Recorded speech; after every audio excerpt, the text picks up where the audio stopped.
सारे इंडिकेटर्स तो मैंने सामने रख दिए। राना साहब, आने वाले हफ्ते में क्या समझते हैं आप, क्या ऐसा हो सकता है जो हलचल मचा देगा हर महाज पर? फिलहाल तो हलचल हम दोनों ही मचाएंगे और हमारे ऐसी बात ना करें, आप सबको शामिल कर रहे हैं, हम दोनों नहीं, हम पांचों। नहीं, मैंने पांचों कहा पहले कि पहले हम दोनों ने कहा था, क्योंकि हम पहले हम दोनों बात कर रहे हैं इसलिए कहा था। आप तो बाकी एकदम ही हौसला ही नहीं किया तुसी। खैर, पॉइंट ये है, देखे एक बहुत स्ट्रॉन्ग ग्रुप है, बहुत स्ट्रॉन्ग ग्रुप है, और मियां मोहम्मद नवाज शरीफ साहब के डाई हार्ड लोग हैं, डाई हार्ड, जो कि शुरू से मियां मोहम्मद नवाज शरीफ साहब के साथ है। जब से मियां मोहम्मद नवाज शरीफ साहब फाइनेंस मिनिस्टर बने थे पंजाब के, उस वक्त से उनके साथ हैं।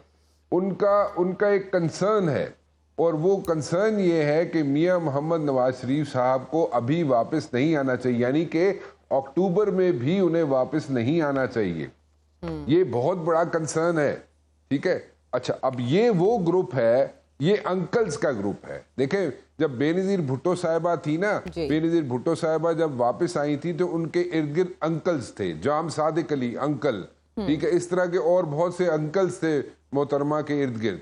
तो ये भी यहाँ पे मरियम बीबी को अगर दोबारा से एक्टिव करना है पॉलिटिक्स के अंदर, और मरियम बीबी को पिच करना है as a prime minister of Pakistan, तो ये अंकल्स जो हैं ये चाहते ये हैं, उनमें से one of the uncles is like looking for this thing कि वो पीछे हट जाए, वो उनके साथ ना हो। अगर वो वजीर आजम बन जाती है मरियम बीबी, तो यही अंकल्स में से कुछ अंकल्स ऐसे हैं जो चाहते ये हैं कि वो बैकड्रॉप में चले जाएं, यानी कि वो मियां मोहम्मद नवाज शरीफ साहब के साथ जरूर होंगे, उनके साथ जरूर चलते रहेंगे, लेकिन अगर मरियम बीबी बनती हैं प्राइम मिनिस्टर तो वो इन अंकल्स जो हैं, कुछ अंकल्स पीछे हट जाएंगे, वो उनके साथ उनकी कैबिनेट का हिस्सा नहीं होंगे, हुकूमत का हिस्सा नहीं होंगे, और उनके साथ नहीं चलेंगे। लेकिन मियां मोहम्मद नवाज शरीफ साहब के साथ चलेंगे, लेकिन इनके साथ नहीं चलेंगे। और अगर सपोजिटली जनाब यहाँ पे शहबाज शरीफ साहब दोबारा यहाँ पे जनाब एक्टिव हो जाते हैं, और जैसे वो कहते हैं कि जनाब वो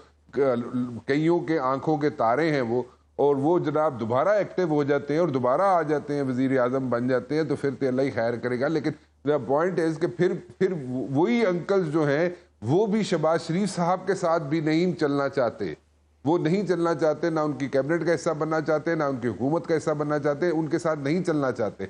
तो शहबाज शरीफ साहब जो है, क्या सोचना ये चाहिए, देखना ये चाहिए कि क्या शहबाज शरीफ साहब जो है, जिन्होंने 16 माह हुकूमत की, उनकी वजह से मुस्लिम लीग नून को कितना डैमेज हुआ, कितना डैमेज हुई मुस्लिम लीग नून। मुस्लिम लीग नून काफी डैमेज हुई उनकी वजह से, उनके वजीर आजम बनने की वजह से।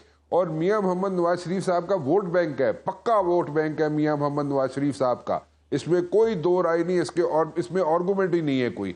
मियां मोहम्मद नवाज शरीफ का वोट बैंक नहीं टूट सकता, ना टूटेगा। लेकिन यहाँ पे कुछ ऐसी चीजें हैं जो शहबाज शरीफ साहब के होते हुए शायद मरियम बीबी के लिए रुकावट बन जाए, ठीक है, और वो रुकावट जो है वो प्राइम मिनिस्टर का स्लॉट उनके लिए शायद रुकावट बन जाए। लेकिन मियां मोहम्मद नवाज शरीफ साहब अगर वापस आते हैं तो वो सिर्फ और सिर्फ, I personally think, this is my personal take, कि मियां मोहम्मद नवाज शरीफ साहब अगर वापस आते हैं और इलेक्शन से कुछ अरसा पहले ही वापस आएंगे, शायद अक्टूबर में भी वापस ना आए, लेकिन कुछ अरसा पहले वापस आएंगे, और वो मरियम बीबी को एक बूस्ट देंगे। मरियम बीबी को एक बूस्टर मिलेगा मियां मोहम्मद नवाज शरीफ साहब के आने से, और उनको पिच किया जा सकेगा as a prime minister Maryam बीबी को, और मियां मोहम्मद नवाज शरीफ साहब ही ये कर सकते हैं, अनटिल अनलेस आखिरी वक्त में या मियां साहब ये डिसाइड करें कि वो खुद प्राइम मिनिस्टर बनना चाहते हैं। सब कुछ जो वहाँ हो रहा है ना राना साहब, जाहिर है वो उनकी जो भी वहाँ मसरूफियात है वो पाकिस्तान के हवाले से हैं, सब कुछ मामूल के मुताबिक था। गैर मामूली मुलाकात कामरन टिसोरी साहब से समझी जा रही है, उसके अहदाफ आपके ख्याल में क्या हो सकते हैं? वो तो ऐसे लग रहा है कि मुस्लिम लीग नून से हैं वो, जिस तरह वो बात करें कि वो आएंगे और जीतेंगे। इज ये part of the plan, next plan of PMLN? मैं असल में मैं डिटेल में नहीं जा सकूंगा, मैं इसमें माजरत चाहता हूं, लेकिन टसूरी साहब का ये है कि टसूरी साहब, आई पर्सनली थिंक, देखिए आउट ऑफ द ब्लू एक गवर्नर, किसी भी सूबे का governor out of the blue जाके मियां मोहम्मद नवाज शरीफ साहब से मिल रहा हो, वो आउट ऑफ द ब्लू नहीं है।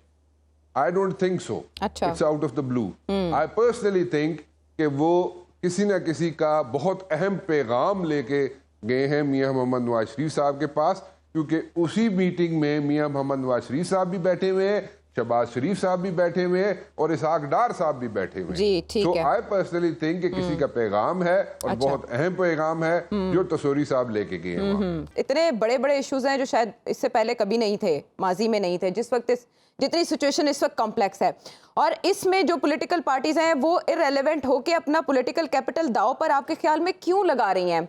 वो अंडरस्टैंड कर चुके हैं कि game is over for them, या कोई और मामला है? देखिए आयशा, सबसे बड़ी बात ये थी कि 13 जमातें, एक पार्टी बाहर थी सिर्फ, बाकी सबकी सब जमातें जो थी वो हुकूमत के अंदर थी। और अगर 13 की 13 जमातें जो हैं 16 माह के अरसे में अगर वो डिलीवर नहीं कर सकी तो दैट मीन्स कि उन्हें बहुत बड़ा डैमेज हुआ है, और इतना बड़ा डैमेज हुआ है कि वो उसको शायद सस्टेन न कर सकें, और उनके लिए एक प्रॉब्लम खड़ी हो चुकी है। अब वो ब्लेम गेम में, जैसे मौलाना साहब जो है विद ऑल ड्यू रिस्पेक्ट बड़े काबिल इज्जत हैं, और वो मौलाना साहब जो है जरदारी साहब को ब्लेम करना शुरू कर देंगे।